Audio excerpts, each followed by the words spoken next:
doesn't belong to him, it belongs to Allah, we'll be living in paradise.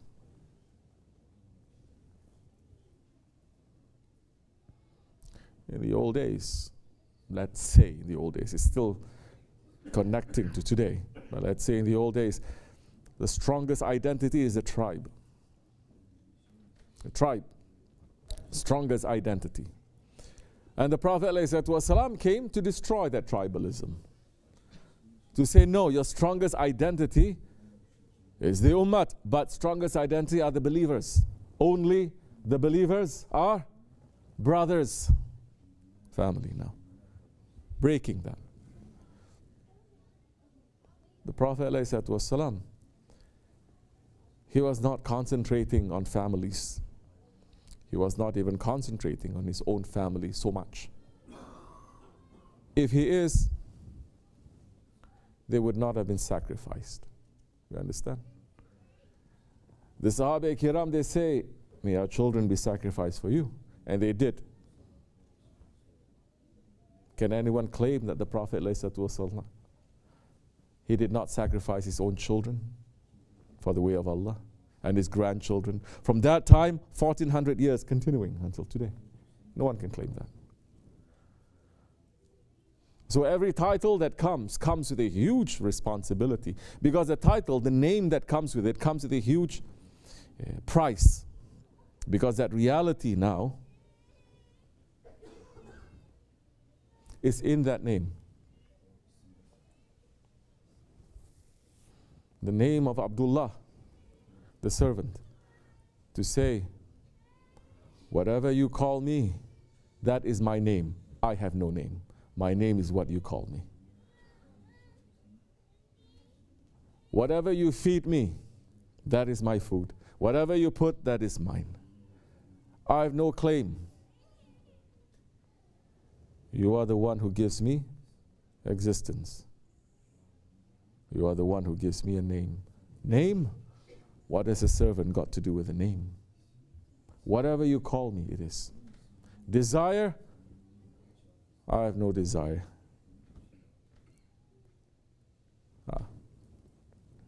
Like they say, the murid must be like the dead body in the hands of his sheikh. The way that the dead body is in the hands of the washer,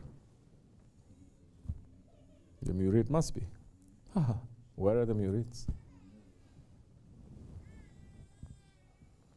Little bit, oh, it's too hot. Little bit, oh, it's too cold.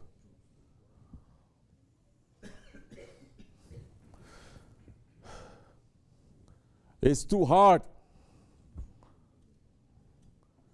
It's too hard. Your washing up is too hard. That's because the dirt is stuck now to you. When I'm beating the carpet, I'm not punishing the carpet.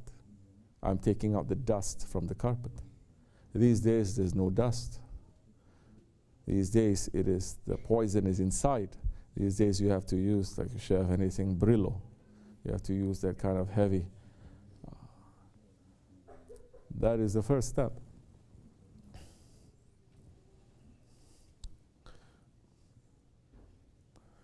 So how are you going to be Abdullah, a servant, if you don't know that one that you're serving?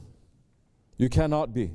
You cannot just call yourself, I'm a servant, without knowing your master. The servant must know his master, because the servant doesn't know himself. The servant knows the master. The servant knows who he is. The servant knows where he lives. The servant knows what he likes, what he doesn't like. Everything about the master, the servant knows. It's not about him.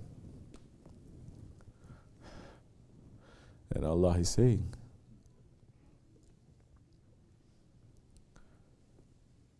the difference is, I am the Lord of mercy. When you become lords to each other, you become the lords of cruelty and zulm. And I have forbidden zulm to myself. Remember, Allah is forbidding zulm to himself. Meaning, if you serve me, you will find me the most merciful. You will find me the most generous.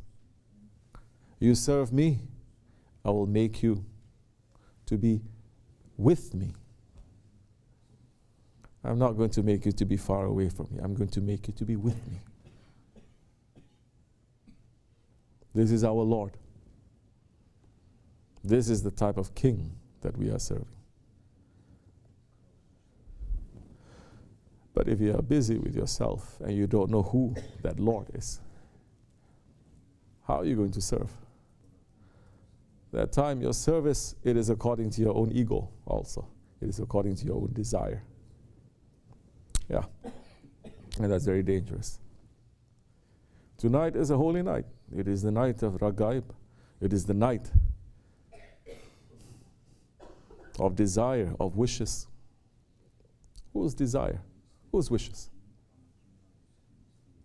People are going to say, of course my desire, of course my wish. It means tonight, whatever I wish for, whatever I desire, I'm going to ask. Bruh, that may be okay for some. We're following in the way of tariqat. What has a servant to do with desire? Whose desire are we speaking about? Allah. Whose wishes? Allah, not ours. In a night like this, Allah subhanahu wa ta'ala will see that the entire heavens, they are empty from angels. And He sees all the angels, they are surrounding the Kaaba Sharif. And He's asking, not asking because He doesn't know the answer, He's asking so that the angels will be witness and mankind and all of creation will be witness to this exchange. What are you here for? Why are you here? This is the night of Ragaib, Ya Rabbi. We are here to pray for those who are keeping this night holy and valuable and blessed.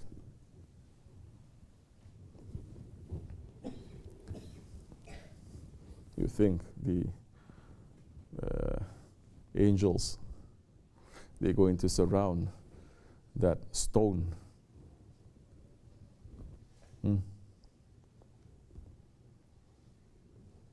Why are they going to be surrounding that stone?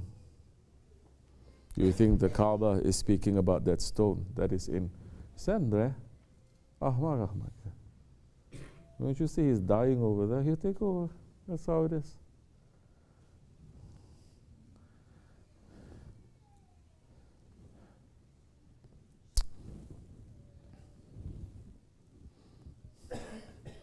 Subhanahu wa ta'ala is saying the skies, the paradises are going to be empty because the angels are coming down to your heart, to the Kaaba that is in you. They're going to be surrounding you.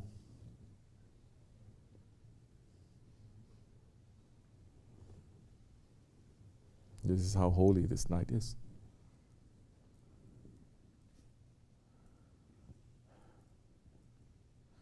As we were speaking before, I was giving this sohbah to Turkey this afternoon.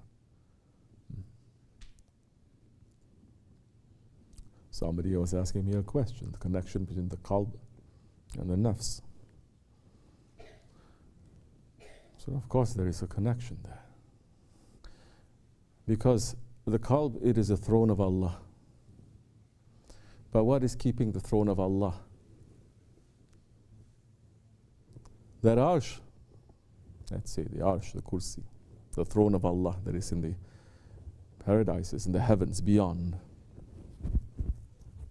They're carried by 8 angels.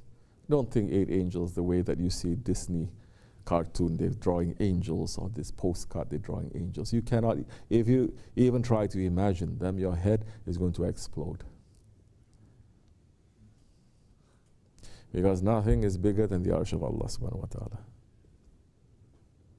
And there are angels who are carrying that. What is the purpose of our ego? It is not to sit on that chair that we're making our ego to sit here. It is the chair must sit on our ego, because it is with the power of that ego that it can raise that. Shaykh Effendi is saying, have you ever seen a man walking in the streets carrying a donkey? I said, no, of course not, ya Shaykh.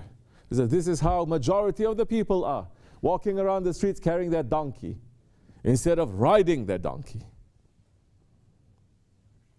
That donkey is your ego, your nafs, that you're supposed to ride, that is going to bring you closer to Allah subhanahu wa ta'ala. That arsh. You're putting yourself there, and your ego is sitting on top of you. But Allah subhanahu wa ta'ala is saying, put me there. Say, La ilaha illallah. The ilah, that slowly you're going to discover there is no greater ilah than you thinking about your own ego to be an ilah. There is no greater ilah than that. Everything else perishes.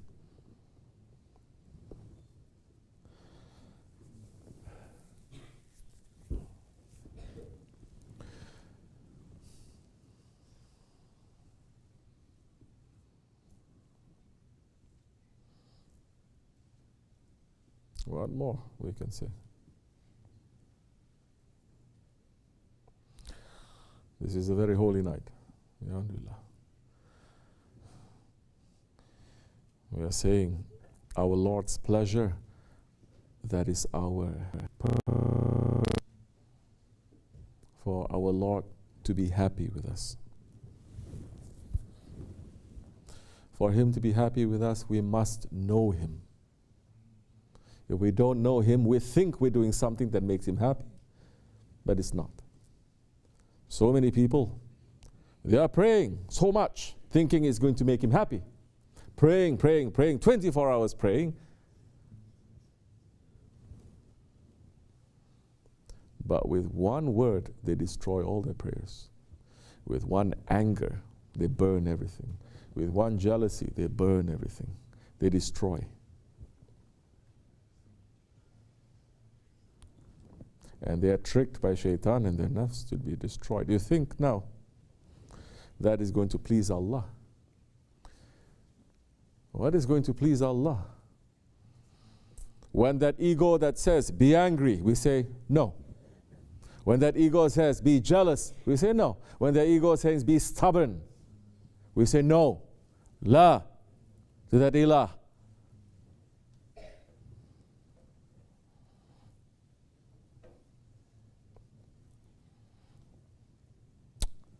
And that time, the Lord may be happy with you. He will be.